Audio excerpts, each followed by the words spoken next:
اعوذ باللہ من الشیطان الرجیم، بسم اللہ الرحمن الرحیم۔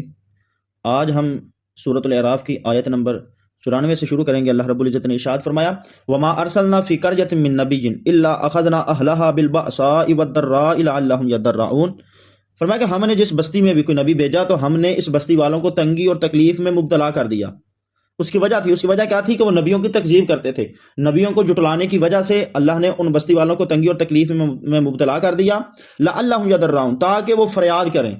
کس سے فریاد کریں؟ اللہ سے فریاد کریں۔ جب ان پہ تنگی آئے گی، مشکل آئے گی، تو پھر بھاگ کے وہ نبی کے پاس آئیں گے۔ جس طرح حضرت موسیٰ علیہ السلام کی قوم آپ کے اوپر جب پینے کے پانی کی تنگی آئی تو انہوں نے آ کے موسیٰ علیہ السلام سے کہا کہ آپ ایسا کریں، آپ اللہ سے پانی لے کر دیں ہمیں۔ تو اسی طرح قرآن کہتا ہے وَإِذِ اسْتَسْقَىٰ مُوسَىٰ لِقَوْمِهِ فَقُلْنَا اضْرِب بِعَصَاكَ الْحَجَرَ، کہ جب انہوں نے پانی مانگا، پانی موسیٰ علیہ السلام سے مانگا کہ آپ اللہ سے پانی لے کر دیں، تو اللہ ارشاد فرمایا ہم نے اس بستی والوں کو پھر تنگی اور تکلیف میں مبتلا کر دیا تاکہ وہ فریاد کریں۔ اب یہاں پہ تنگی اور تکلیف کے متعلق میں آپ کو دو چار حدیث مبارک نبی کریم صلی اللہ علیہ وآلہ وسلم کی سنانا چاہتا ہوں۔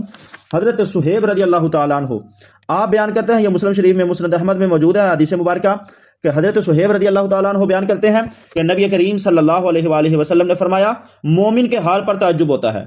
حضور نے فرمایا مومن کے حال پر تعجب ہوتا ہے کہ اس کے ہر حال میں خیر ہے، کسی کے پاس نہیں، یہ صرف مومن کے لیے یہ صفت ہے، یہ صفت صرف مومن کی ہے۔ کیا ہے؟ حضور نے فرمایا اگر اس کو راحت پہنچتی ہے، اگر اس کو خوشحالی پہنچتی ہے، اگر اس کو کوئی اللہ کی رحمت ملتی ہے، فضل ملتا ہے، تو حضور نے فرمایا یہ اللہ کا شکر ادا کرتا ہے تو اس میں خیر ہے۔ تو نبی علیہ السلام نے ارشاد فرمایا دوسری سائڈ یہ ہے کہ اگر اس سے کوئی تکلیف اسے پہنچے، کوئی مصیبت پہنچے، کوئی مشکل آ جائے تو پھر یہ صبر کرتا ہے، تو نبی علیہ السلام نے ارشاد فرمایا یہ صبر کرنا بھی اس کے لیے خیر ہے۔ یہ صبر کے اوپر اگر گفتگو کی جائے تو بڑی لمبی گفتگو چلی جائے گی۔ اللہ رب العزت نے، میں بس دو تین چیزیں بیان کرتا ہوں، ان اللہ مع الصابرین، اللہ صبر کرنے والوں کے ساتھ ہے، تو اس صبر کے اوپر اللہ اجر بھی عطا فرماتا ہے۔ حضرت ابو ہریرہ رضی اللہ تعالیٰ عنہ، یہ ترمذی شریف میں، مسند احمد میں، صحیح ابن حبان میں موجود ہے کہ حضرت ابو ہریرہ رضی اللہ تعالیٰ عنہ آپ بیان کرتے ہیں کہ نبی کریم صلی اللہ علیہ وآلہ وسلم نے فرمایا مومن مرد اور مومن عورت کی جان، مال اور اولاد، حضور نے فرمایا ان پر ہمیشہ ہی مصیبتیں آتی ہیں، حتیٰ کہ وہ اللہ میں اس حال میں ملاقات کرتا ہے کہ اس کے اوپر کوئی گناہ نہیں رہتا۔ یہ بہت بڑی ڈگری ہے، یہ بہت بڑا مقام ہے، یہ بہت بڑی فضیلت ہے اللہ کے ہاں، کہ ایک بندہ اللہ کی بارگاہ میں جائے بروز قیامت، جب ہر بندہ، ہر انسان، ہر بشر کے اوپر کپ کپی طاری ہو اور وہ اللہ کے خوف اور جلال کی وجہ سے اپنے ہی پسینے میں شرابور ہو، اور ہر بندہ نفسی نفسی، حتیٰ کہ روایت میں ہے کہ حضرت آدم علیہ السلام ہی کہیں گے کہ بھئی میں آج اللہ کے ہاں سفارش نہیں کروں گا، ایسا منظر ہو، ایسا مقام ہو، تو اس وقت ایک بندہ آئے کہ جس کے اوپر کوئی گناہ نہ ہو، کوئی جرم نہ ہو، تو وہ بندے کی کیا قسمت ہوگی، کیا فضیلت ہوگی۔ تو نبی علیہ السلام نے ارشاد فرمایا کہ اگر دنیا میں کوئی مصیبت آ جائے، کوئی پریشانی آ جائے، حضور نے فرمایا جو مومن مرد ہے، مومن عورت ہے، اس کی جان پر، اس کے مال پر، اس کے اولاد پر ہمیشہ مصیبتیں آتی ہیں۔ تو حضور نے فرمایا کہ حتیٰ کہ وہ اللہ سے جب ملاقات کرے گا، وہ اس حال میں ملاقات کرے گا کہ اس کے اوپر کوئی گناہ نہیں ہوگا، یعنی کہ وہ جو مصیبتیں آتی ہیں، وہ جو پریشانیاں آتی ہیں، ان پریشانیوں کی وجہ سے اللہ رب العزت اس کے تمام گناہوں کو معاف فرما دے گا، لیکن شرط یہ ہے کہ وہ ان مصیبتوں کے اوپر صبر۔ مالک رضی اللہ تعالیٰ عنہ آپ بیان کرتے ہیں کہ اللہ تعالیٰ فرماتا ہے کہ جب میں اپنے بندے کی دنیا میں دو آنکھیں لے لیتا ہوں،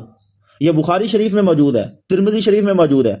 کہ حضرت انس بن مالک کہتے ہیں اللہ ارشاد فرماتا ہے کہ جب میں دنیا میں اپنے بندے کی دو آنکھیں لے لیتا ہوں تو میرے نزدیک اس کے لیے جنت کے سوا اور کوئی جزا نہیں ہے۔ اب یہ بہت بڑی بات ہے کہ دنیا میں اگر اللہ نے کسی کی دو آنکھیں لے لیں، اس کو دو آنکھیں نہیں دیں، تو وہ پھر ساری زندگی اللہ کا شکر ادا کر، یہ بہت بڑی نعمت ہے۔ ایک بندہ وہ بچپن سے لے کے 80 سال کی عمر تک اس کے پاس آنکھیں ہیں، لیکن ایک دوسرا بندہ بچپن سے لے کے 80 سال کی عمر تک اس کے پاس آنکھیں نہیں ہیں۔ ان دونوں کی دنیا میں رہنے میں، دنیا میں جینے میں، دنیا میں وقت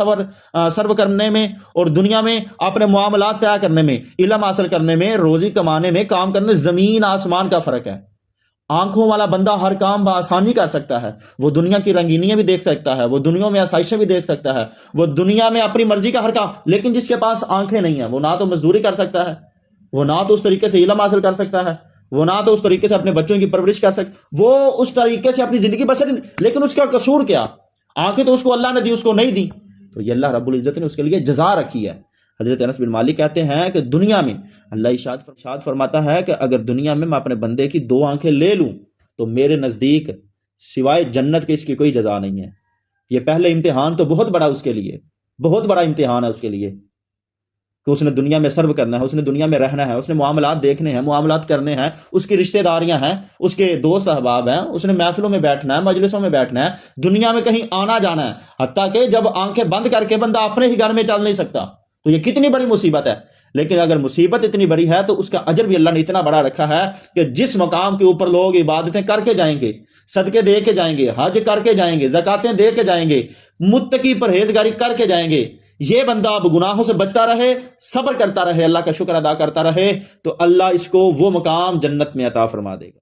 حضرت جابر رضی اللہ تعالیٰ عنہ آپ بیان کرتے ہیں کہ نبی کریم صلی اللہ علیہ وآلہ وسلم نے ارشاد فرمایا، اب یہ مصیبتوں کے اوپر اس حدیث مبارکہ میں اس سے بھی بڑا انعام بیان کیا گیا ہے ایک انسان کے لیے، ایک مسلمان کے لیے، ایک مومن کے لیے۔ حضرت جابر رضی اللہ تعالیٰ عنہ آپ بیان کرتے ہیں کہ نبی کریم صلی اللہ علیہ وآلہ وسلم نے فرمایا، قیامت کے دن اہل عافیت، جن کو کوئی مصیبت نہیں پہنچی دنیا میں، کوئی مشکل نہیں پہنچی دنیا میں، آسائشوں کے ساتھ انہوں نے زندگی گزاری، بڑے بڑے بینک بیلنسروں کے ساتھ انہوں نے زندگی گزاری، بڑی بڑی گاڑیوں میں، یعنی کہ سکون کی زندگی، عافیت والی زندگی، کبھی مصیبت نہیں آئی، کبھی مشکل نہیں آئی۔ کیونکہ دو ہی چیزیں ہیں نا، ایک وہ ہے کہ جس کے اوپر مصیبتیں اور مشکلیں ہیں، مشکلات آتی ہیں، دوسرا وہ ہے جس کے اوپر نہ مصیبت ہے نہ مشکلات ہیں۔ تو حضرت جابر کہتے ہیں نبی علیہ السلام نے ارشاد فرمایا کہ قیامت کے دن اہل عافیت، فرمایا جب مصیبت اٹھانے والوں کی جزا دیکھیں گے، جب ان کا ثواب دیکھیں گے تو یہ تمنا کریں گے کہ کاش ان کی کھال کو دنیا میں کینچیوں کے ساتھ کاٹ دیا جاتا، اللہ اکبر، تاکہ جس طرح کا اجر ان مصیبت اٹھانے والوں کو، مشکلیں اٹھانے والوں کو مل رہا ہے، اس طرح کا اجر اور ثواب اور جزا ہمیں بھی مل سکتی۔ وہ اس وقت دیکھیں گے کاش کہ ہمارے جسموں کو دنیا میں کینچیوں کے ساتھ کاٹا جاتا۔ تو یہ اگر دنیا میں مصیبت آ جائے، وہ پہلی حدیث جو نبی علیہ السلام کی میں نے بیان کی، حضور نے فرمایا مومن کے حال پر تعجب ہے، اور یہ صرف مومن کی ہے کہ اس کے ہر حال میں ہی خیر ہے۔ حضور نے فرمایا اگر راحت ہے تو شکر ادا کرے، پھر اجر ہے، اگر مصیبت ہے تو صبر کرے، پھر اجر ہے۔ تو اللہ ارشاد فرمایا کہ ہم نے جس بستی میں بھی اپنے نبی کو بھیجا، ہم نے اس بستی والوں کو تکلیف مشکلات میں مبتلا کر دیا تاکہ وہ فریاد کریں، ثم بدلنا مکان السیئۃ الحسنہ، اور فرمایا کہ پھر جب ہم نے ان کی بدحالی کو خوشحالی میں بدل دیا، حتیٰ یہاں تک کہ عفوا وقالوا قد مس آباءنا الضراء والسراء، حتیٰ کہ وہ خوب پھلے پھولے، انہوں نے خوب ترقی کی، خوب انہوں نے پیسہ دولت اکٹھی کر لی، تو قالوا پھر انہوں نے کہا قد مس آباءنا الضراء والسراء فاخذناهم بغتۃ وهم لا يشعرون، انہوں نے کہا بھئی ایسی بات کوئی نہیں کہ ہم نے نبیوں کو جھٹلایا اس وجہ سے ہمیں یہ مصیبت، ایسی بات نہیں ہے، بلکہ مس آباءنا الضراء، یہ ایسی مصیبتیں تو ہمارے باپ دادا پر بھی آتی رہی ہیں، کبھی ان پر تنگی آ جاتی تھی، کبھی فراخی آ جاتی تھی، فاخذناهم بغتۃ وهم لا يشعرون، تو فرمایا سو ہم نے ان کو پھر اچانک گرفت میں لے لیا، اچانک ہم نے ان کے اوپر اپنا عذاب بھیج دیا، اور ان کو پتہ بھی نہیں چلا، لا یشعرون، انہیں پتہ بھی نہیں چلا کہ یہ ہمارے ساتھ ہوا کیا ہے، یہ ہمارے ساتھ بن کیا، کس طرح اللہ کا عذاب آتا تھا۔ اللہ رب العزت اس چیز کو بھی بیان فرمایا ہے، فرمایا وَلَوْ أَنَّ أَهْلَ الْقُرَىٰ آمَنُوا وَاتَّقَوْا لَفَتَحْنَا عَلَيْهِمْ بَرَكَاتٍ مِّنَ السَّمَاءِ وَالْأَرْضِ، اور اگر بستیوں والے، اب یہ شرط ہے، فرمایا بستیوں والے اگر ایمان لے آتے اور اللہ سے ڈرتے رہتے تو اللہ ارشاد فرمایا لَفَتَحْنَا عَلَيْهِمْ بَرَكَاتٍ مِّنَ السَّمَاءِ وَالْأَرْضِ، تو ہم ان پر آسمان اور زمین سے برکتوں کے دروازے کھول دیتے، ان پر برکتیں نازل کرتے، وَلَٰكِن كَذَّبُوا، لیکن انہوں نے جھٹلایا، فَأَخَذْنَاهُمْ بِمَا كَانُوا يَكْسِبُونَ، تو فرمایا کہ انہوں نے ہمارے رسولوں کو جھٹلایا تو ہم نے ان کے کرتوتوں کی وجہ سے پھر ان کو پکڑ لیا، ان کو ہلاک۔ اب اگر آسمان سے عذاب آ سکتا ہے جھٹلانے کے باعث، تو بھئی فرما برداری کی وجہ سے اللہ کی رحمت بھی تو آ سکتی ہے نا، اللہ کا فضل بھی تو آ سکتا ہے نا، اللہ کے ہاں سے مدد بھی تو آ سکتی ہے۔ تو ارشاد فرمایا آفا آمین اہل القریٰ، تو کیا بستیوں والے اس بات سے بے خوف ہو گئے، ان یاتیہم بأسنا بیاتا وہم نائمون، کہ ان پر ہمارا عذاب راتوں رات آ جائے کہ جب وہ سو رہے ہوں۔ آفا آمین اہل القریٰ، کیا بستیوں والے اس بات سے بے خوف ہو گئے، ان یاتیہم بأسنا ضحی وہم یلعبون، وہ اس بات کو بھول گئے، اس بات سے بے خوف ہو گئے کہ ان پر ہمارا عذاب چاشت کے وقت آ جائے، وہم یلعبون، جب وہ کھیل کود میں مشغول ہو، جب وہ اپنے کام کاج میں مشغول ہو، ہر بندہ اپنا دان دولت اکٹھا کر رہا ہو، ہر بندہ اپنی زندگی میں مشغول، انہیں پتہ ہی نہ ہو کہ ہمارے ساتھ کیا ہونے والا ہے، یا رات کو وہ اپنے ہاں اپنی نیند پوری کر رہے ہوں، آرام کر رہے ہوں، سکون اپنے اپنے گھروں میں، اس وقت عذاب آ جائے، یہ بھول گئے ہیں اس چیز کو، اللہ اس چیز پر قادر ہے، یہ بھول گئے اس چیز کو، اللہ اس چیز پر قادر ہے کہ اللہ ان کو اس وقت عذاب دے دے جس وقت یہ اپنے کھیل کود میں مشغول ہوں، اپنی روزی روٹی میں مشغول ہوں، اپنا دان دولت اکٹھا کرنے میں، اپنی ترقی میں مشغول ہوں۔